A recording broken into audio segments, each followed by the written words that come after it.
In the Swedish capital, rampant crime is shattering illusions. Is Stockholm still safe? We will answer this question today, but first an undesired disclaimer. Right now, I'm very cautious before talking about any city. I don't want to overjudge any location, especially after our episode about the most dangerous cities in Europe generate explosive repercussions in national newspapers and, according to the Express, what I wrote made the Bradford police chief furious. I was just writing about facts, but still, this is not the first time we publish a polemical ranking. So, before we talk about Stockholm, let's dive first into some numbers. We compare the crime rates of Stockholm against four other major European capitals: Paris, Berlin, Rome, and Warsaw, in four different types of crime offense: rapes, burglaries, assaults, and car theft. I could compare it with other Scandinavian capitals like the super safe Copenhagen, but that would not give a proper dimension to the issue. Sources are websites like Statista, Knoema, Macrotrends, and Bra. So first, rape crimes. Stockholm has a rate of 6.9 rapes per 100,000 people. Paris has 2.1, Berlin 1.4, Rome 1.2, and Warsaw 0.9. Burglaries. Stockholm has 539 burglaries per 100,000 people.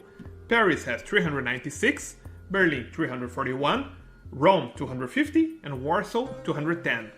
Assaults. Stockholm has 3,107 assaults per 100,000 people per year.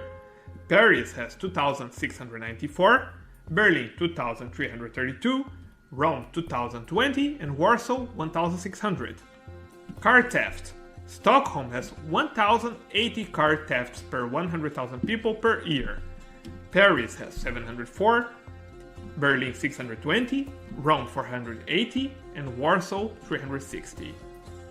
As you can see, Stockholm led every single indicator, always followed by Paris, a city whose safety issues we'll talk in the future on an exclusive episode. But the crime rate of Stockholm also conveys us a curious message when you see it broken by region. Look at this map and tell me if you notice a pattern. The fact that the riskiest areas in Stockholm are either in the far south or in the far north of the city is not something really unknown. But why? Let's understand these dangerous districts. However, before we begin, I would like to ask a small favor. If you enjoyed this episode, please hit the like and subscribe buttons. So, Tensta is a suburb located in the northwest part of Stockholm. It's part of the Rinkeby-Kista borough and is known for its multicultural atmosphere. The neighborhood was developed in the 60s as part of the Million Program, a Swedish initiative to construct affordable housing for the growing population.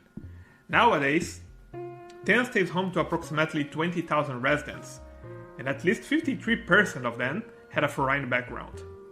Criminal gangs take note of this expression because this is one of the roots of most violence issues in Sweden.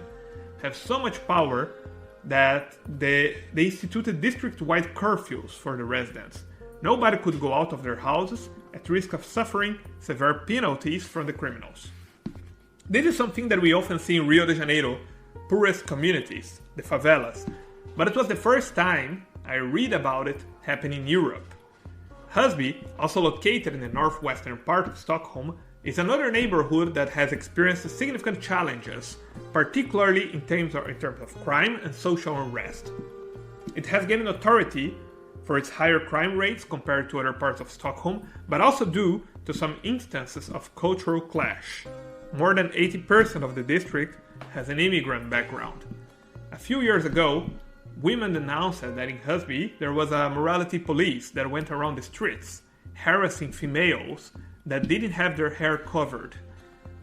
Before that, in 2013, intense riots started in Husby and spread all across Sweden. Trucks burned, cars were destroyed, businesses were vandalized, and the once idyllic image of the suburb got obliterated. Only 3 years later, it all happened again. In the same northwest region of Tensta and Husby, there is also a neighborhood called Rinkaby, in a borough of the same name. Just like in the previously mentioned areas, Rinkaby has a serious problem with organized crime and gangs. One of the local cops from Rinkeby told France 24 during an interview, "You see wounds people who have been shot with AK-47s, who have been stabbed, people who have war wounds. One of the most feared gangs in Rinkeby is called the Death Patrol. Criminal activities from this gang even spread to other European countries, like the murders they committed in Copenhagen. Gangs are responsible for most of the bomb attacks in Sweden, and often riots start after gang members get killed by rivals, like during the Christmas of 2022. As you noticed, the most dangerous parts of the city are quite far from the center.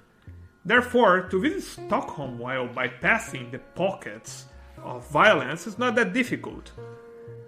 Prefer lively and safer districts like Sodermalm or Ostermalm, known for their trendy shops, cafes and boutiques.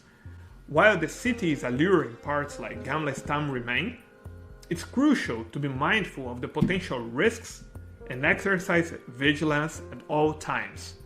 We hope you enjoyed this episode. Remember to subscribe to our channel for the next ones.